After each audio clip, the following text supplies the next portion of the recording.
नमस्कार. मी तुकाराम खंडू बिन्नर, गाव आडवाडी, तालुका सिन्नर, जिल्हा नाशिक. हा आमचा एकदम दुर्गम भाग आहे. या भागामध्ये आमच्याकडे पाण्याची सुविधा असं विहिरी सोडून आमच्या काय पाण्याची सुविधा नव्हती. आणि आता बी जर बघितलं तर विहिरींना पाणी नाहीच आहे. त्यामुळे आम्ही मधून शेततळ्यासाठी प्रकरण केलं होतं आणि त्यासाठी अनुदान सरकारकडून आलं आणि त्यावेळेस शेततळ्या केलं. शेततळ्याला 3 वर्ष झाली या. आणि शेततळ्यामध्ये जो पाणी साठा आहे त्या पाणी साठ्यामुळे आमचं आतापर्यंत जवळजवळ 6-7 बिघे इथं बागायत होतं. आणि त्याच्यामध्ये बघा आईसभर आहे, म्हणजे चायना माल, वाटाणा, टोमॅटो आणि फरसवाल जो घेवडा म्हणतो आपण, ती पिकं आम्ही पाण्यामार्फत घेतो, म्हणजे शेततळ्यामुळे घेतो. नाही इथून पाठीमागं असं असं शेततळ्याच्या अगोदर असं होतं की विहिरीचं पाणी संपलं का तो माल सोडून द्यायला लागायचा. म्हणजे 2-3 तोडे झाले का त्यानंतर त्या मालाचं आम्हाला रुपया होत नव्हता. आता याच्या अगोदर पण एक तळ केलेलं आहे आम्ही गावाजवळ, तर त्या तळ्याला 4 वर्ष झाली. आणि कागद आम्ही आव्हाना कंपनीचा टाकलेला आहे. तो कागद असा आहे की फ्लेक्झिबल आहे आणि आमचा हा पूर्ण खडकाचा एरिया आहे इकडं दगडाचा, जेणेकरून तिथं खडा वगैरे जर आला किंवा दगड जरी आला त्या दगडाला तो डायरेक्ट असं फ्लेक्झिबल, म्हणजे त्या टाईप जसा दगडाचा आकार आहे त्यानुसार तो कागद सेट होतो. त्याच्यामुळे आम्हाला त्या कागदाचा आतापर्यंत काही ट्रबल आले नाही त्या तळ्याला पण आणि या तळ्याला पण. आणि तो पहिला ज्यावेळेस गावात आम्ही शेततळ केलं त्याच्यानंतर इथं आमच्याकडे जवळजवळ 10-12 शेततळ झालेले. मग प्रत्येकाने आव्हाना कंपनीचा कागद टाकला, कारण तो कागद आहे ना फ्लेक्झिबल आहे आमच्याकडे. म्हणजे आता हे तर तुम्ही बघितलं ना, हा पूर्ण वळाचा एरिया आहे. वरतून पाणी येतं, याच्या खालून इथून आहे ना ही पूर्ण जमीन उपलाट होती, खाली बंधारा आहे. त्या नाल्यामध्ये आम्ही हे शेततळ केलेलं आहे. पण आतापर्यंत 3 वर्ष झाले. 3 वर्षामध्ये अजून पण आम्हाला ट्रबल आले नाही आणि त्या शेततळ्याला ते 4 ते 5 वर्ष झाले. आणि मग बाकीचे पण त्यामुळं शेतकऱ्यांना वाटलं हा कागद चांगला आहे म्हणून त्यांनी प्रत्येकाने हाच कागद वापरला. जो 10-12 शेततळे आमच्याकडे झाले. आणि इथून पुढं आता या वर्षी पण बरेच शेततळे आमच्याकडे मंजुरी आली आहे. मग बऱ्याच जणांचं हाच हे आव्हाना कंपनीचा आम्ही कागद टाकला तर मग फायदा होईल असं. कारण दुसरे कागद आहे ते थोडे कडक येतात आणि हा फ्लेक्झिबल आहे.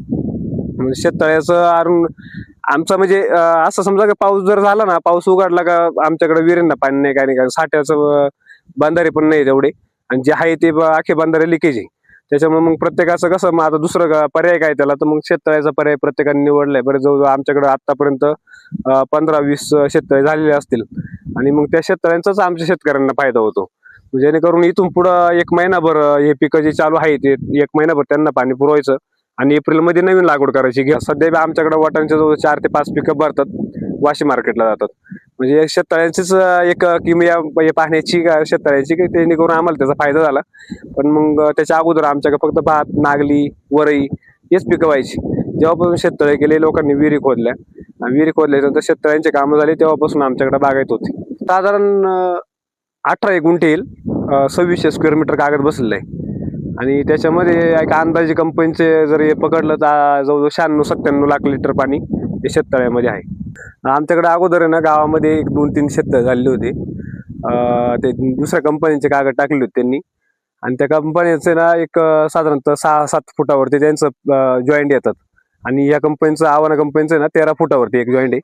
13वर तुम्ही बघू शकता. हा कंपनीचा, म्हणजे कंपनीचे जे मशीन राहतं त्याने हा जॉईंट मारलेला आहे.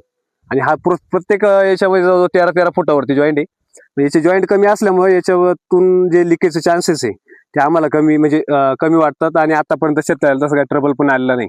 आणि एकाही शेतकऱ्याचं आतापर्यंत म्हणजे तशी समस्या नाही. आणि कंपनीची मेन गोष्ट म्हणलं का, ज्यांच्या मार्फत आम्ही कागद घेतला किंवा कंपनीचे माणसं आहे ते आमच्या कॉन्टॅक्टमध्ये, त्यांना कधी फोन केला, जर एखाद्या शेतकऱ्याचा जर प्रॉब्लेम आला ते कधी पण आम्हाला सोल्युशन देतात त्याबद्दल. आणि पण मग आतापर्यंत शेतकऱ्यांचं तसं काही ट्रबल आलेलं नाही, कागदाचं लिकेज म्हणा किंवा काही गोष्टी.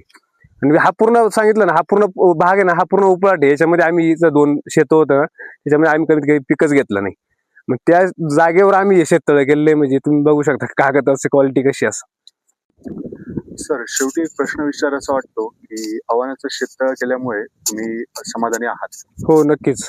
कारण आता दुसऱ्यांचं, आता आमचे पाहुणे पण आहे समशेरपूर भागामध्ये, तो तर बागायत एरिया आहे. त्यांच्याकडे पण त्यांनी जे अवजार कंपनीचे कागद वगैरे वापरलेले, त्यांना लिकेजचे वगैरे, कारण मी तिथं त्यांच्या इथं राहत होतो, 2-3 वेळेस लिकेजचे प्रॉब्लेम आले होते. तसं अजून आतापर्यंत हे 3 वर्ष झाले, पण ते वरचं गावाजवळचं जे शेततळ आहे त्याला 4 ते 5 वर्ष होत आले असेल त्या शेततळ्याला. पण आतापर्यंत त्याला ते कागदाच्या खाली दगड पण गेलेले आम्हाला दिसतात डायरेक्ट, म्हणजे वरच्यावरून. पण तरी पण त्याला कागदाला अजून काही ट्रबल आलेलं नाही. तिच्या शेतकऱ्यांना एवढं सांगेल की आता जसं मला पण फायदा झाला, बाकी शेतकऱ्यांना झालेलाच आहे शेतकऱ्यामुळे फायदा. आणि त्यात सरकारचं अनुदान आहेच आहे, त्यामुळे शेतकऱ्यांना जी थोडंफार मदत होते. आता 190 पण आले, आणि आमचं गाव पोखरामध्ये पण सध्या महाडीपीटीच्या मधून ज्या शेतकऱ्यांनी केलं त्यांच्यापेक्षा आता पोखरामधून जास्त अनुदान आहे. बाकीच्या शेतकऱ्यांनी पण शेततळे करावं, त्याचा फायदा आहेच आहे. आणि शेतकऱ्यांना असं सांगेल की तुम्ही जो कागद घेताय ना, तो कागद एकदा म्हणजे त्याची क्वालिटी चेक करूनच तुम्ही कागद घ्यायचा. कारण आम्हाला याची क्वालिटी, या आव्हाना कंपनीच्या कागदाची क्वालिटी पसंत आली, म्हणजे व्यवस्थित वाटली म्हणून आम्ही तो कागद टाकलाय. बाकीच्या बागांत कसं आहे, बागायत एरिया असतो समजा, तिथं तर या कागदाला काहीच ट्रबल कधीच येऊ शकत नाही. आमच्याकडे एवढं खडकावर हा कागद व्यवस्थित राहतो. 4-4, 5-5 वर्ष शेतकऱ्यांना झाले. आमच्या इथं सरपंच ते हनुमंत बनगीर म्हणून, त्यांचं 5 वर्ष झाले त्यांनी कागद टाकला. त्यांनी अगोदर दुसऱ्या कंपनीचा टाकला होता, कंपनीचं नाव नाही सांगता ना मला, पण नंतर त्यांनी आव्हाना कंपनीचा टाकला. मग तिथून पुढे आमच्या गावात सुरुवात झाली या कंपनीची, आव्हाना कंपनीचे कागद टाकायला. आपण